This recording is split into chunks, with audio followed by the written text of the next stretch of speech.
जय हिंद, नमस्कार। आज के इस वीडियो में हम लोग बात करने वाले हैं कि अनिल प्रधान जो कि चित्रकूट से विधायक हैं, उन्होंने बेसिक शिक्षा मंत्री संदीप सिंह से यह प्रश्न पूछा है कि 1 अप्रैल 2022 से 8 जनवरी 2026 तक कितने शिक्षक पात्रता परीक्षा उत्तीर्ण अभ्यर्थी हैं और जो अभ्यर्थी शिक्षक पात्रता परीक्षा उत्तीर्ण हैं, क्या सरकार शिक्षक पात्रता परीक्षा उत्तीर्ण अभ्यर्थियों के लिए नए पदों का सृजन करेगी और यदि नहीं करेगी तो क्यों नहीं करेगी?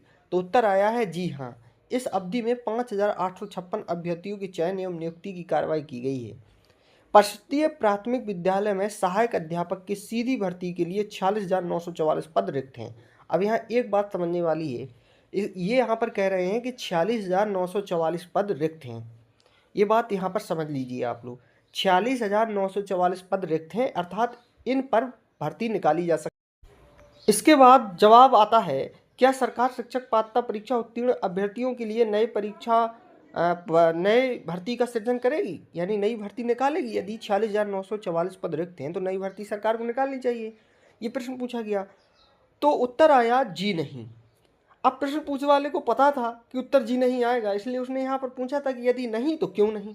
यदि भर्ती आप नहीं निकालेंगे तो क्यों नहीं निकालेंगे, जबकि 46,944 पद रिक्त हैं और आप खुद ही कह रहे हैं कि 46,944 पद रिक्त हैं, फिर कह रहे हैं कि हम भर्ती नहीं करेंगे और कारण बता रहे हैं कि पर्याप्त संख्या में शिक्षक व शिक्षामित्र कार्यरत हैं।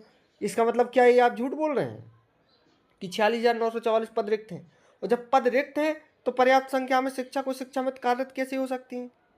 यार कैसा उत्तर देते हैं ये लोग। मतलब बेसिक शिक्षा मंत्री संदीप सिंह जो उत्तर दे रहे हैं, अगर किसी भी व्यक्ति से आप पूछ लीजिए, वो थोड़ी बहुत भी अगर बुद्धि कोई व्यक्ति रखता होगा तो वो कहेगा कि ये किस प्रकार की बिना तर्क की बात कर रहा है व्यक्ति कि 46,944 पद रिक्त हैं, फिर कह रहा है भर्ती नहीं करेंगे क्योंकि पर्याप्त संख्या में शिक्षक व शिक्षामित्र कार्यरत हैं। तो अब दो में से एक बात तो झूठ है, या तो आप ये गलत कह रहे हैं कि 46,944 पद रिक्त हैं, ये गलत बोल रहे हैं, और यदि ये सही है तो आप ये गलत बोल रहे हैं कि पर्याप्त संख्या में शिक्षक व शिक्षामित्र कार्यरत हैं। इसका मतलब है कहीं ना कहीं दो में से आप एक गलत उत्तर जरूर दे रहे हैं। तो ये बिल्कुल गलत है, ऐसे बिना तर्क के उत्तर नहीं